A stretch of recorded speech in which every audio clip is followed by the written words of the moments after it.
નમસ્કાર મિત્રો, જય જવાન જય કિસાન। સ્થાનિક સ્વરાજ્યની ચૂંટણીઓ પહેલાં આમ આદમી પાર્ટીએ ગુજરાતના ખેડૂતો માટે ખૂબ મહત્ત્વની લડાઈઓ લડી અને આંદોલનનો પહેલો અધ્યાય ત્યારે પૂર્ણ કર્યો હતો। સ્થાનિક સ્વરાજ્યની ચૂંટણીઓ બાદ હવેથી ગુજરાતના ખેડૂતો માટે એક બીજો અધ્યાય શરૂ કરવા અમે જઈ રહ્યા છીએ અને એના માટે એક નવા કાર્યક્રમની એક જાહેરાત આજે હું તમને કરવા જઈ રહ્યો છું। સ્થાનિક સ્વરાજ્યની ચૂંટણીઓ પહેલાં જો વાત કરીએ તો ઇકોઝોનના મુદ્દાઓ હોય, ઘેડના મુદ્દાઓ હોય, આ તમામ ખેડૂતોના મુદ્દે આમ આદમી પાર્ટીએ ખૂબ મજબૂતાઈથી લડાઈ લડવાનું કામ કર્યું અને સાથે સાથે હળદળ મુકામે જ્યારે ખેડૂતોને જરૂર પડી ત્યારે આમ આદમી પાર્ટીએ ખૂબ લાંબી લડાઈ લડી અને એ લડાઈની અંદર 108 દિવસ સુધી હું પોતે પણ અને અમારી સાથે બીજા 80થી વધારે લોકો ખેડૂતો જે છે એ જેલમાં રહી અને ગુજરાતના ખેડૂતો માટે અવાજ ઉઠાવવાનું કામ કર્યું છે। અને એ જ સમયે કચ્છની અંદર હાઈટેન્શન લાઇનની જ્યારે વાત હતી ત્યારે પણ અમારા આમ આદમી પાર્ટીના જે નેતાઓ છે એમણે ત્યાં જઈને અવાજ ઉઠાવવાનું કામ કર્યું। જેલમાંથી આવ્યા બાદ સોમનાથથી ખેડૂતો માટે, ખેડૂતોના મુદ્દા માટે એક યાત્રાની શરૂઆત થઈ આમ આદમી પાર્ટી દ્વારા અને ગાંધીનગર ખાતે એ યાત્રાનું સમાપન થયું અને એ જ સમય દરમિયાન આમ આદમી પાર્ટી દ્વારા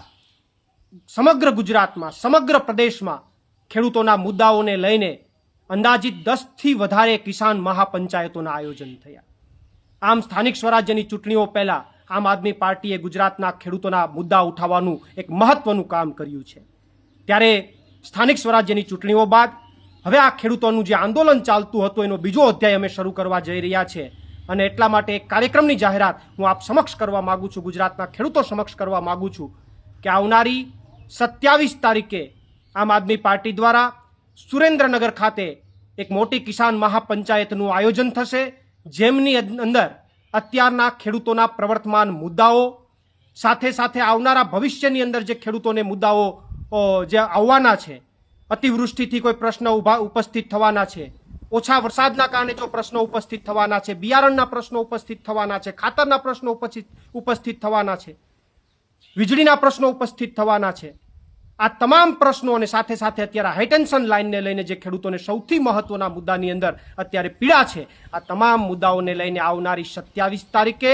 સુરેન્દ્રનગર ખાતે એક મોટી કિસાન મહાપંચાયતનું આમ આદમી પાર્ટી આયોજન કરી અને ખેડૂતો માટેના આંદોલનના બીજા અધ્યાયની શરૂઆત કરશે અને આમ આદમી પાર્ટીના તમામ નેતાઓ ગુજરાતના ખેડૂતોની સાથે છે, ગુજરાતના ખેડૂતોના મુદ્દાઓની સાથે છે। કારણ કે આમ આદમી પાર્ટીના માનની સુદાનભાઈ હોય, માનની ગોપાલભાઈ હોય, માનની હેમંતભાઈ હોય, માનની ચેતરભાઈ હોય, માનની મનોજભાઈ હોય કે અન્ય કોઈ પણ નેતાઓ હોય, તમામ નેતાઓએ સમયાંતરે ગુજરાતના ખેડૂતોના મુદ્દાઓને ઉઠાવવાનું કામ કર્યું છે। ત્યારે આવનારા દિવસોમાં પણ આમ આદમી પાર્ટી આંદોલનના માધ્યમથી ગુજરાતના ખેડૂતોના મુદ્દાઓ ઉઠાવતી રહેશે અને એના બીજા અધ્યાયની શરૂઆત 27 તારીખે સુરેન્દ્રનગરથી એક કિસાન મહાપંચાયતથી થશે। આભાર। આપનો પ્રવીણ રામ, પ્રદેશ ફ્રન્ટલ અધ્યક્ષ, આમ આદમી પાર્ટી।